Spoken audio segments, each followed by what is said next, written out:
Hi everyone, I'm Alejandra. The topic for this week is applied behavioral analysis. So, in the textbook, applied behavioral analysis is defined as the science in which tactics derived from the principles of behavior are applied systematically to improve socially significant behavior, and experimentation is used to identify the variables responsible for behavior change. So, ABA, in other words, ABA consists of 7 characteristics. The first is applied, which is investigating socially significant behaviors that are important to the individual.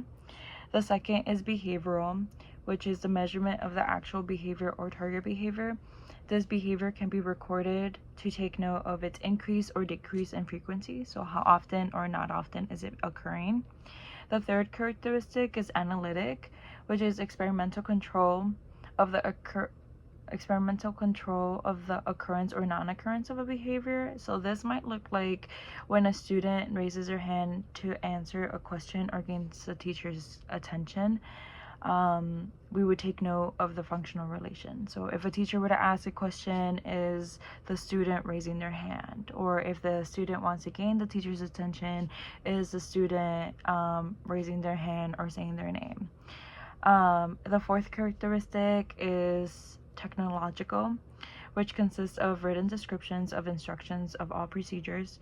This would be when a BCBA writes the instructions for how to present a target to an individual and what would be considered correct or incorrect, or if prompting was used. This way everyone's kind of like on the same page and we're presenting targets universally the same way, right? There's no confusion. The fifth characteristic is that ABA is conceptually systematic, which is behavioral change interventions that come from basic principles of behavior. The sixth characteristic is that ABA is effective, so which is improving behavior in order to achieve practical results for the individual. I like to think of it as like, is it functional?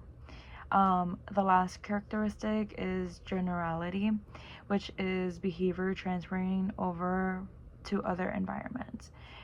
This may look like when we teach a child to greet people as they walk in the room. Are they able to do it at home as well as school, right? Or in a public space.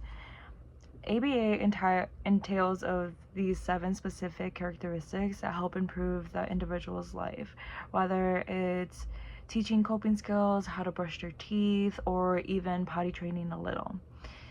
I like to think of ABA as the in-between steps that would naturally occur to some individuals, and we teach skills to achieve the overall target behavior, which would be like in the case of teaching the steps of how to brush their teeth.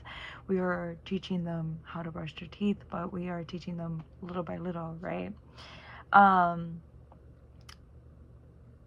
And we teach the skills to achieve the overall target behavior that is socially significant to them. This can also be teaching them how to have a conversation or how to parallel play with peers. It really depends on the individual's goal. Sometimes we see a lot of children, but we can also see this for adults. Teaching them how to have a proper conversation, how to follow up and make those on topic comments, and but yeah, thank you.